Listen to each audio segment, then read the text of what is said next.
ఓం శుక్లాంబరధరం విష్ణుం శశివర్ణం చతుర్భుజం ప్రసన్నవదనం ధ్యాయేత్ సర్వవిఘ్నోపశాంతయే. ఓం గురుబ్రహ్మ గురుర్విష్ణుః గురుదేవో మహేశ్వరః గురు సాక్షాత్ పరబ్రహ్మ తస్మై శ్రీ గురవే నమః. ఓం వ్యాసాయ విష్ణురూపాయ వ్యాసరూపాయ విష్ణవే నమో వై బ్రహ్మనిధయే వాసిష్ఠాయ నమో నమః. ఓం నారాయణం నమస్కృత్య నరం చైవ నరోత్తమం దేవీం సరస్వతీం వ్యాసం తతో జయముదీరయేత్. హరి ఓం. ప్రియ భగవద్బంధువులారా, ఆస్తిక మహాశైలారా, విష్ణు పురాణానికి మనం స్వాగతం పలుకుతూ ఆత్మానం రథనం విద్ధి శరీరం రథమేవతు బుద్ధింతు సారథిం విద్ధి మనః ప్రగ్రహమేవచ అనేటటువంటి శ్లోకం ఆధారంగా మన ఆత్మ, మన శరీరము, మన బుద్ధి, మన మనస్సు ఇవి అన్నీ కూడా ఒక రథంలాగా మారితే ఆ రథాన్ని అధిరోహించినటువంటి శ్రీమన్నారాయణుడు మనకి సద్బుద్ధిని సద్గతులను కలుగుజేయుగాక అని మరొక్కసారి మనం స్మరణలోకి తెచ్చుకుంటూ విష్ణుపురాణం 9వ అధ్యాయం ప్రారంభంలో అద్భుతమైనటువంటి ఘట్టాలలో స్వామివారు శ్రీమన్నారాయణమూర్తి దేవతలందరికీ కూడా దర్శనం ఇచ్చారు అంటూ బ్రహ్మ స్తోత్రం తర్వాత, బృహస్పతి చేసిన స్తోత్రాదుల తర్వాత శ్రీహరి అందరికీ దర్శనం ఇచ్చారు అని పరాశరుడు వారు చెబుతూ వచ్చేటటువంటి ఘట్టాలలో చాలా చక్కనైనటువంటి శ్లోకాలు పరాశరుడు వారు చెబుతున్నారు.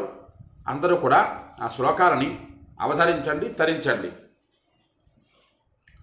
తం దృష్ట్వాతే తదా దేవాః శంఖచక్ర గదాధరం అపూర్వరూప సంస్థానం తేజసాం రాశిమూర్జితం ప్రణమ్య ప్రణతాః పూర్వం సంక్షోభి స్థిమితేక్షణాః తుష్టుభుః పుండరీకాక్షం పితామహ పురోగమాః. ఈ రెండు శ్లోకాలు పరాశరుడు వారి ఈ ఘట్టంలో మొదలుగా చెబుతూ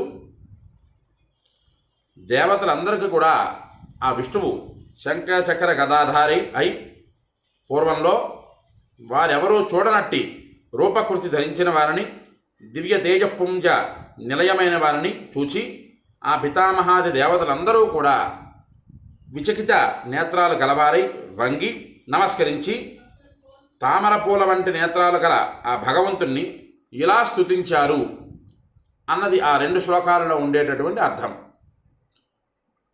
విచకిత నేత్రాలు అని ఇక్కడ పరాశరుడు వారు సుస్పష్టంగా చెబుతున్నారు.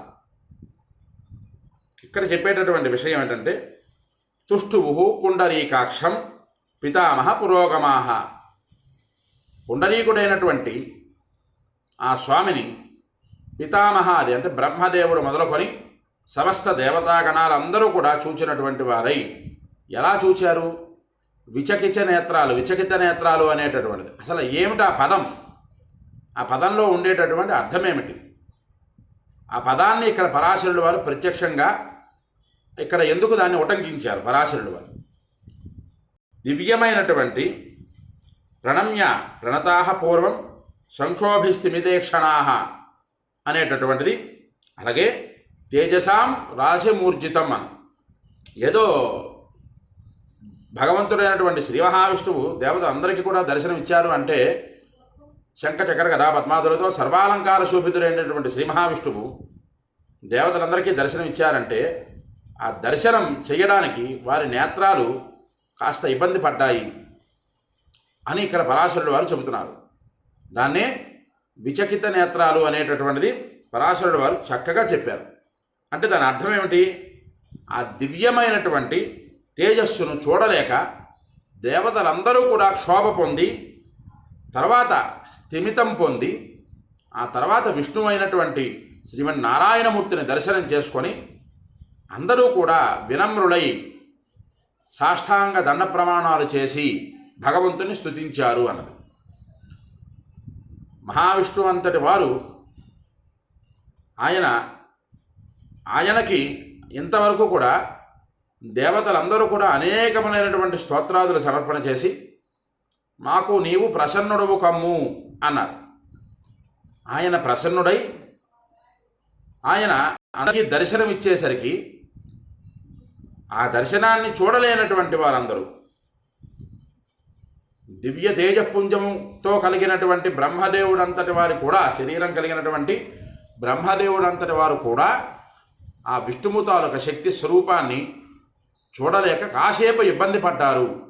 అదే విచకిత నేత్రాలు అని. అంత అద్భుతమైనటువంటి పదాలు పరాశరుడు వారు వాడి.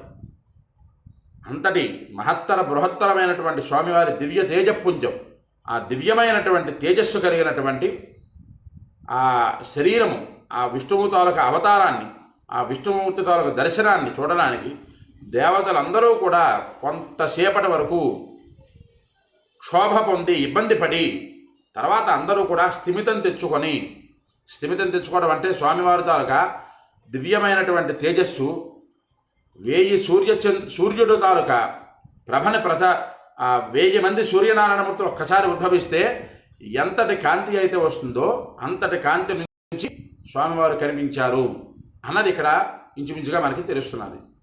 అంతటి కాంతిని కూడా దేవతలు తట్టుకోలేక కాసేపు క్షణకాలం క్షోభ పొంది తర్వాత స్థిమితం తెచ్చుకొని స్వామివారిని అద్భుతమైనటువంటి దివ్య దేహ దర్శనాన్ని ఆ స్వామివారిని చూసి దేవతలందరూ కూడా నమస్కారం చేసి ఇలా స్తుతించారు అని పరాశరుల వారు చెబుతున్నారు.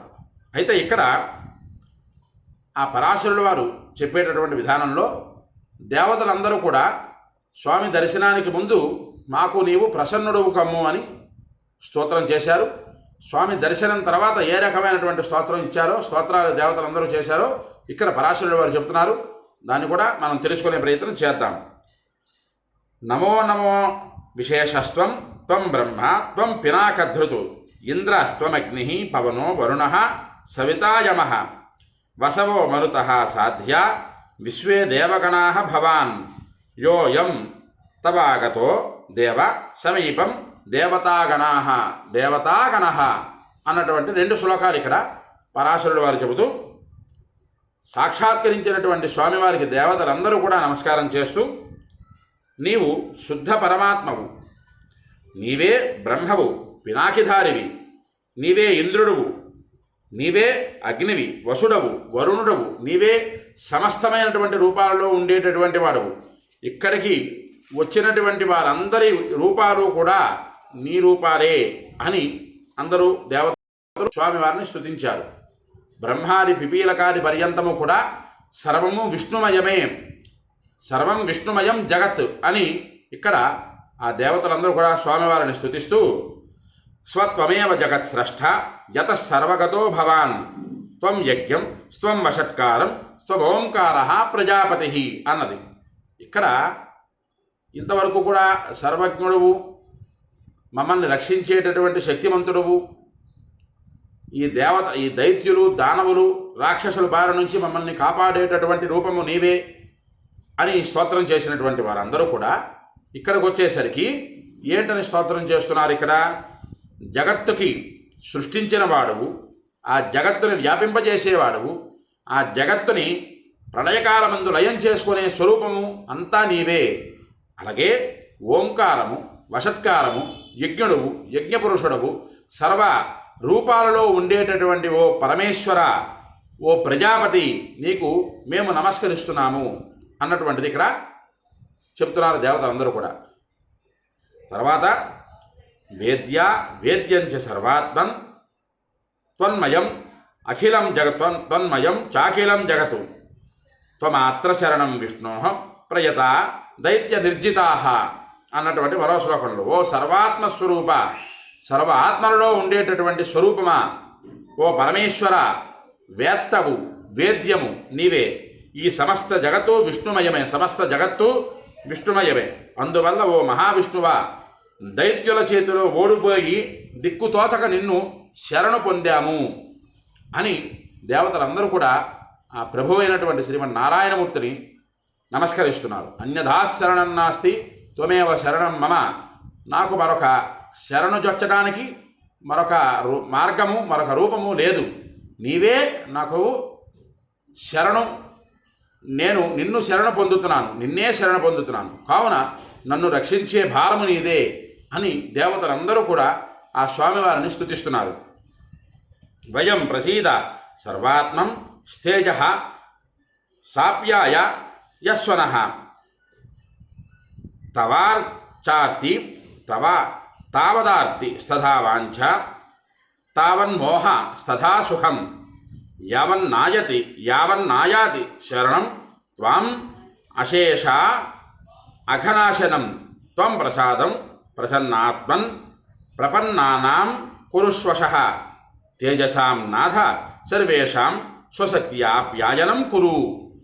ఇక్కడ ఈ శ్లోకాలలో ఆ పరాశరుడు వారు చెబుతున్నారు, విష్ణుబుద్ధ ఆ దేవతలందరూ నోటింత కూడా, ఓ సర్వాత్మ మమ్మల్ని అనుగ్రహించు, నీ తేజస్సుతో మమ్మల్ని వృద్ధి పొందించు.